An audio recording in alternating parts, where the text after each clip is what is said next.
दोस्तों, भगवान ने हम सभी को अपनी भावनाओं को व्यक्त करने व एक दूसरे से बात करने के लिए बोली प्रदान की है।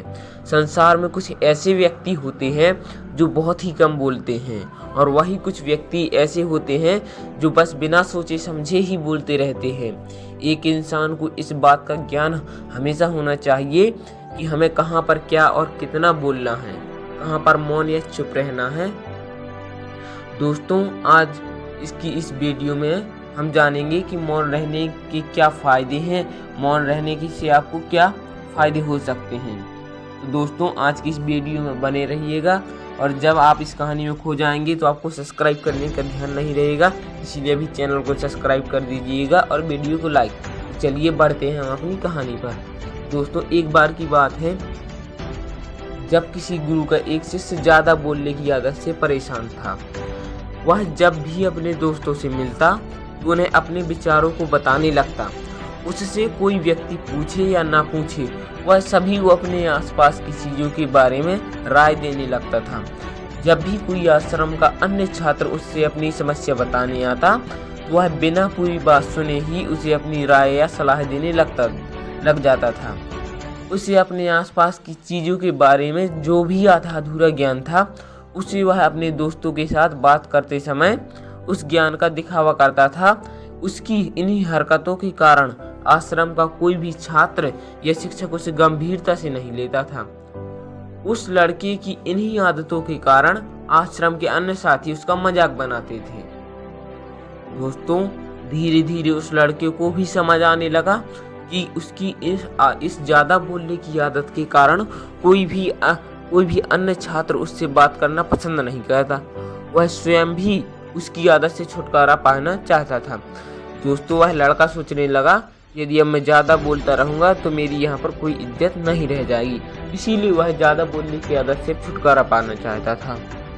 एक दिन वह अपने गुरु के पास गया और अपनी सारी समस्या अपने गुरु को बताई। गुरु ने कहा, बेटा, ज़्यादा वही इंसान बोलता है जिसे लगता है कि वह सब कुछ जानता है। ऐसा इंसान जो यह जानता है कि वह बहुत थोड़ी ही जानता है और ऐसा बहुत कुछ है जो उसे सीखना है, वह कभी भी ज़रूरत से ज़्यादा नहीं बोलता और ना ही वह व्यक्ति बिना मांगे कभी अपनी राय या सलाह देता है। इसीलिए सबसे पहले यह अभिमान हटाओ कि तुम्हें सब कुछ आता है। इसके पश्चात गुरु ने कहा कि मैं एक दिन में तुम्हारी ज़्यादा बोलने की आदत को ख़त्म नहीं कर सकता। यह आदत तुम्हें खुद ही धीरे धीरे ख़त्म करनी होगी। इसके बाद गुरुजी ने कहा कि तुम्हें इतना ज़रूर बता सकता हूँ कि किन परिस्थितियों में चुप रहना चाहिए ताकि इंसान खुद को किसी बड़ी मुसीबत में पड़ने से बचा ले। और दोस्तों, तो आइए आज हम आपको 5 परिस्थितियाँ बताएंगे जहाँ पर आपको चुप रहना है। दोस्तों, सबसे पहले हम आपको पहली परिस्थिति बताते हैं। जब तुम्हें लगता है कि कोई व्यक्ति तुम्हारी भावनाओं को तुम्हारे शब्दों से नहीं समझ पा रहा है, यानी कि आप उसे कुछ बताना चाह रहे हैं लेकिन वह उसे ऐसे ही ले रहा है, समझ नहीं रहा है। ऐसी परिस्थिति में इंसान को चुप रहना चाहिए। अब अक्सर हम लोगों को अपनी दुख व परेशानी बताना शुरू कर देते हैं, जबकि हमारे आसपास रहने वाले ज़्यादातर लोगों को इससे कोई मतलब नहीं होता। इसीलिए हमने अब अपनी परेशानी को किसी को नहीं बताना है जो उस बात को समझे ना। ठीक है दोस्तों, हर इंसान को केवल खुद से ही मतलब होता है। आज ये नया ज़माना आ गया है तो किसी भी व्यक्ति को किसी से मतलब नहीं रहता, सब अपने में खोए रहते हैं। 1 या 2 बार वह इंसान तुम्हारी तकलीफ़ को सुनेगा लेकिन उसके बाद वह तुमसे दूर भागना शुरू कर देगा, क्योंकि कोई भी व्यक्ति दुखी या असहाय के साथ रहना पसंद नहीं करता। इसीलिए अपने कुछ करीबी खास मित्र व परिवार के सदस्यों को छोड़कर ऐसे इंसान को अपनी परिस्थितियाँ ना बताएं जो तुम्हारी बातों को समझने की बजाय मजाक बनाए। अब दोस्तों, हम बात करते हैं दूसरी घटना जिस जगह आपको चुप रहना चाहिए। जब तुम्हें यह ना पता हो कि किसी विशेष मौके पर क्या बोलना है या किसी विशेष घटना के बारे में तुम्हें आधा अधूरा ही ज्ञान हो, ऐसे मौके पर भी हमें चुप रहना चाहिए।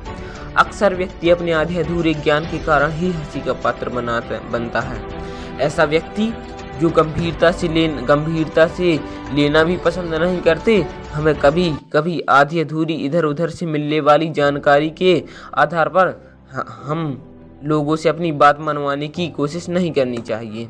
दोस्तों, जब भी आपको किसी चीज़ के बारे में आधा अधूरा ही ज्ञान हो, उसे किसी के बारे में अच्छे से ज्ञान ना हो, तो उसे किसी को जानकारी ना दें, क्योंकि दोस्तों आधा अधूरा ज्ञान से आप किसी को बात नहीं मनवा सकते। अब दोस्तों हम तीसरी परिस्थिति के बारे में बात करते हैं, जब कोई व्यक्ति किसी की बुराई कर रहा हो। दोस्तों, जब कोई इंसान तुम्हारे सामने किसी तीसरे इंसान की बुराई कर रहा हो, तब ऐसी परिस्थिति में तुम्हें चुप रहना चाहिए। तुम्हें कभी भी ऐसी नकारात्मक बातचीत का हिस्सा नहीं बनना चाहिए, क्योंकि जो आज इंसान तुम्हारे सामने किसी तीसरे की बुराई कर रहा हो, वही कल किसी और के सामने तुम्हारी भी बुराई कर सकता है। इसीलिए जब भी कोई किसी की तीसरे इंसान की बुराई करे, तो उसके बुरे समय का मजाक उड़ाए, तो तुम्हें सिर्फ उसकी बातों को सुनना है और उस पर किसी भी प्रकार की अपनी राय या प्रतिक्रिया नहीं देनी है। दोस्तों, अब हम बात करते हैं अपनी चौथी परिस्थिति के बारे में। जब कोई तुम्हारे ऊपर गुस्सा हो, घृणा से चिल्लाए, तुम्हारी गलती भी ना हो और तुम पर घृणा से चिल्लाए, तो तुम्हारा अपमान करने की कोशिश करे, तो ऐसी परिस्थिति में भी दोस्तों आपको चुप रहना चाहिए। सामने वाले की गुस्से और घृणा को कम कर सकते हैं, साथ ही हम इस स्थिति को अधिक खराब होने से बचा भी सकते हैं। गुस्सा कम होने पर जब व्यक्ति को अपनी गलती का एहसास होगा, तब आपके चुप रहने के कारण ही वह हो सकता है आपसे माफ़ी मांगने का प्रयास करे। लेकिन दोस्तों, आपको उससे माफ़ी नहीं मांगनी है, वह ही आपसे माफ़ी मांगे। हर परिस्थिति में भी दोस्तों हमें चुप नहीं रहना चाहिए।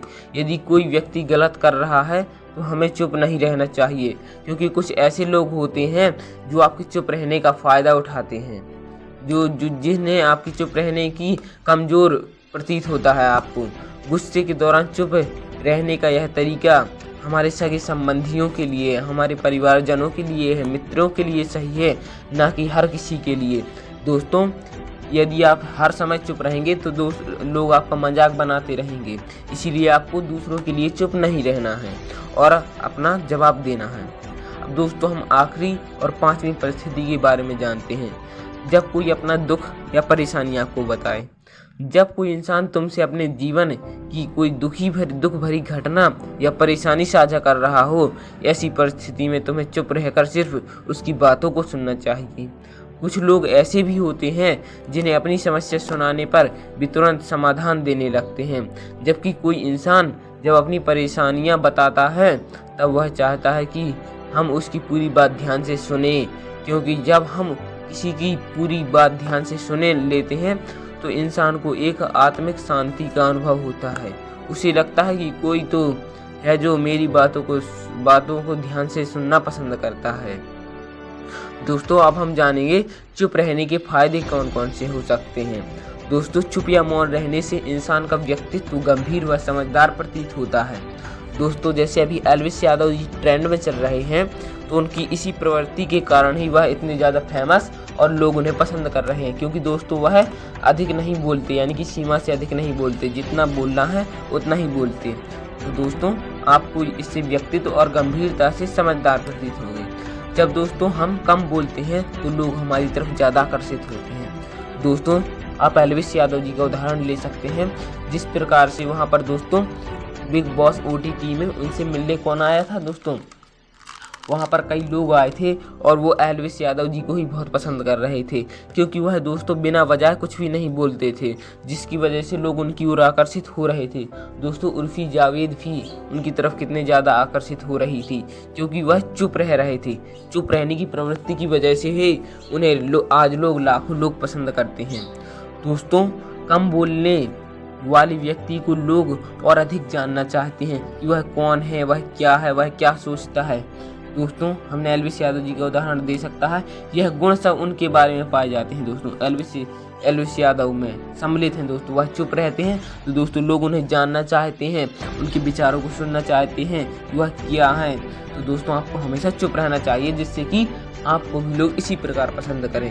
दोस्तों, कम बोलने वाले लोगों को अन्य लोगों द्वारा गंभीरता से लिया जाता है। दोस्तों, कम बोलने वाले व्यक्ति होते हैं उन्हें गंभीरता से भी लिया जाता है।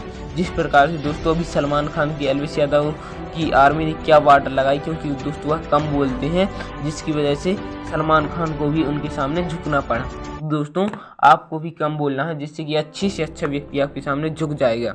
और दोस्तों कम बोलने से होने वाली कई मुसीबतों से बचा जा सकता है, इसीलिए आप कम बोला करें और जिस जगह आपको ज़रूरत हो वहीं पर बोला करें। तो दोस्तों इस कहानी के माध्यम से आप चुप रहने के बारे में सारी जानकारी प्राप्त कर ली होगी, इसीलिए इस वीडियो को एक लाइक और चैनल को सब्सक्राइब और वीडियो में एक कमेंट में यह ज़रूर बताएं कि आप इनमें से कौन सी आदत आपको सबसे ज़्यादा पसंद आई और किस आदत का आप पालन करते हैं, इसे एक बार कमेंट बॉक्स में ज़रूर बताएं।